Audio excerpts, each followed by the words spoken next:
San Francisco just made their second selection of this NFL draft, and with their 43rd pick, they decided to go defensive tackle to re-solidify the interior of their defensive line, picking up Alfred Collins out of Texas. And this guy is going to be a perfect fit. When you look at him physically, for instance, he comes in at 6'6", weighing 332 pounds, and he has a pretty good arm length of 34 5/8 inches.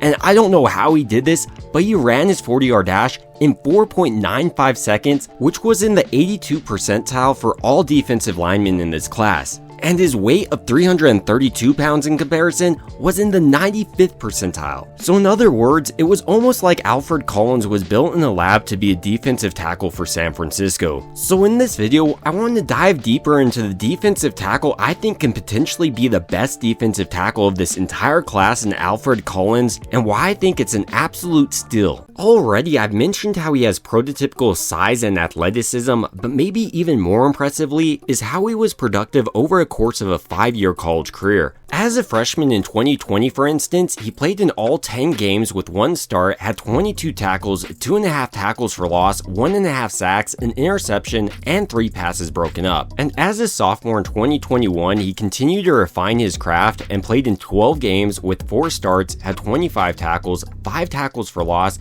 2 sacks, and a forced fumble. In 2022, he played in 12 games with 1 start, had 17 tackles, 3 tackles for loss, and 1 sack. But his true breakout year came in 2023 when he was an honorable mention All Big 12 Conference player, played in 14 games with 6 starts, had 22 tackles, 2 sacks, 2 passes broken up. Last year, though, was by and far my favorite season of his. He continued his upward trajectory, starting in 16 games, had 55 tackles, 5.5 tackles for loss, 1 sack, 7 passes broken up, a forced fumble, and a block kick. While these stats tell part of the story, once you start diving into Collins' film, it becomes obvious that he's actually maybe a better player than these crazy stats suggest. And starting out, we're going to be diving into him against the run because this is where San Francisco, I believe, struggled the most last year, and this is where Collins really stands out on his film. Specifically starting out, he has insane strength. You'll see him routinely throwing SEC level guards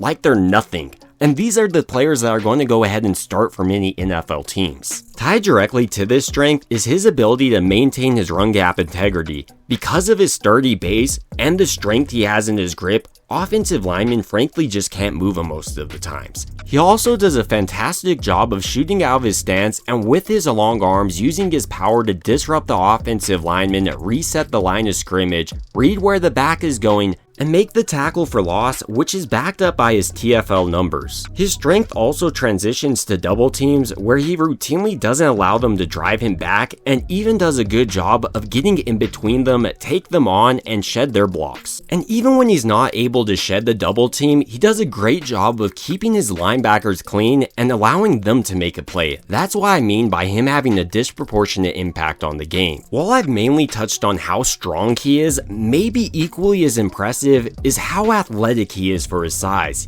He has almost the lateral quickness of a linebacker, and when he's in the backfield, he can chase down your back. An aspect of Collins' game, though, many people don't mention when speaking about him is just how smart he is. He does a great job of identifying run plays and rarely gets fooled by offensive play design. Now diving into Collins against the pass, in a similar way to the run game, he does a great job with his leverage, routinely getting under offensive linemen's pads and driving them into the backfield. Specifically, I could see his bull rush continuing to develop at the NFL level and just dominating offensive linemen to help collapse the pocket. There's also times on tape when you can see him transition his speed that he has to a power move and vice versa. This is what really puts me high on Collins as a pass rusher. He's not completely refined yet, but he has all the physical tools to be one of the more dominant defensive pass rushers across the entire NFL. Way early on, for instance, I think Chris Kaserik could have a lot of success with him is running stunts with players like Mykel Williams and Nick Bosa.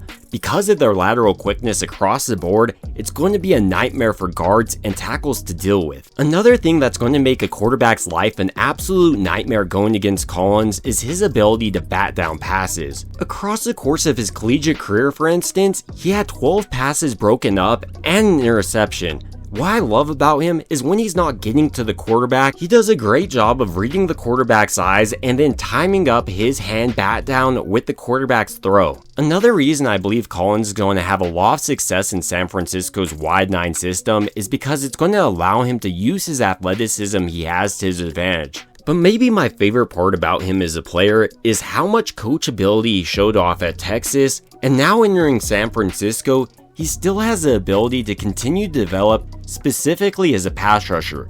Immediately as a run defender, he might be San Francisco's best run-stuffing defensive tackle, and I believe he's going to start day 1. That's not to say he's a complete pass rush specialist yet, as his best move by far is his bull rush, and he needs to continue to refine his finesse moves and his plan that he has throughout the rep. Sometimes it looks like he just has one move he wants to use, and when that doesn't work, he doesn't have a great counter. But early on in his career, I believe San Francisco will be able to mitigate this weakness by kicking in Michael Williams on 3rd down and maybe pulling Alfred Collins out if they don't believe his pass rush is up to standard yet.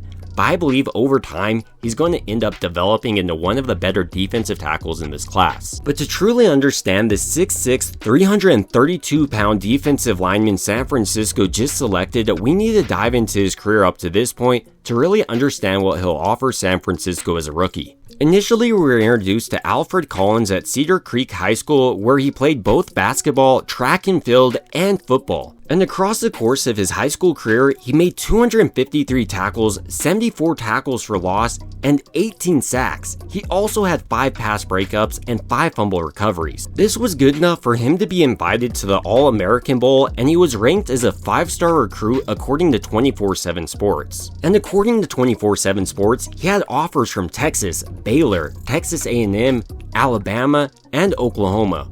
Ultimately, he did decide to enroll at Texas. And as a freshman, he made an immediate impact in 2020, playing in all 10 games with 1 start, registering 22 tackles, 2.5 tackles for loss, 1.5 sacks, an interception, and 3 passes broken up. As a sophomore, he played in 12 games with 4 starts, had 25 tackles, 5 tackles for loss, 2 sacks, and a forced fumble. Then in 2022, he played in 12 games with 1 start, had 17 tackles, 3 tackles for loss, and a sack. His breakout year came in 2023 though, when he was an honorable mention All Big 12 Conference player, played in 14 games with 6 starts, had 22 tackles, 2 sacks, and 2 passes broken up. And as a cornerstone to the Longhorns defense last year, he was a second-team Associated Press All-American that started in all 16 games, had 55 tackles, 5.5 tackles for loss, 1 sack, 7 passes broken up, a forced fumble, and a block kick. And this ability to rise to the occasion when called on is something I believe Alfred Collins is going to be able to transition into the NFL level. Specifically with San Francisco, I imagine he's going to be one of their better defensive tackles they've had in years. But ultimately, these are just my thoughts on why Alfred Collins is an absolute steal in round 2, and I want to hear your thoughts down below. It would also mean a ton if you could like and subscribe. I will be breaking down every single pick and every single signing. And as always, I hope you guys have a great rest of your day.